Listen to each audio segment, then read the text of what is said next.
పడవవాడు పండితుడు. పూర్వం కృష్ణానది తీరంలో ఓ పల్లెలో విద్యాధరుడు అనే ఓ పండితుడు ఉండేవాడు. ఓసారి ఏదో పని మీద ఆయన నది దాటాల్సి వచ్చింది. అందరికంటే తానే గొప్ప అని విద్యాధరుడు నిత్యం గర్వంతో ఉండేవాడు. ప్రయాణం మధ్యలో పడవవాణ్ణి పండితుడు మాటల్లోకి దించాడు.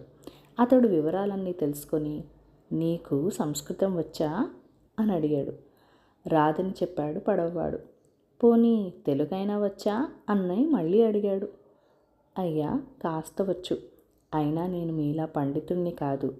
పడవ నడిపేవాడిని, పెద్దగా చదువుకోలేదు" అన్నాడు. "ఏమిటయ్యా, ఏం అడిగినా రాదంటున్నావు? చదువు రాకపోతే నీ జీవితం సగం వ్యర్థం. నన్ను చూడు, ఈ చుట్టుపక్కల నా అంత పండితుడు లేడు. చదువు సంధ్య లేని మొద్దువి" అన్నాడు విద్యాధరుడు. పడవవాడు ఏమీ మాట్లాడలేదు. పడవ సరిగ్గా నది మధ్యలోకి వచ్చేసరికి పెద్ద గాలితో కూడిన వర్షం ప్రారంభమైంది. పడవ కుదుపులకు విద్యాధరుడిలో ఆందోళన మొదలైంది.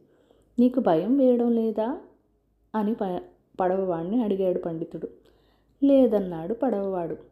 నాకు ఈత రాదు. పడవ మునిగిపోతే ప్రాణాలు పోతాయిగా" అన్నాడు పండితుడు. "అయ్యో, ఇందాక సంస్కృతం తెలుగు రాకుంటే జీవితం సగం వ్యర్థమన్నారు.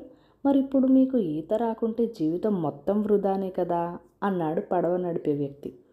కాసేపటిలో ఒడ్డుకి చేరుతుందనగా పడవ మునిగిపోయింది. పడవవాడు విద్యాధరుడి చెయ్యి పట్టుకుని జాగ్రత్తగా ఎదుతూ ఈడ్చుకుంటూ ఒడ్డుకి చేర్చాడు.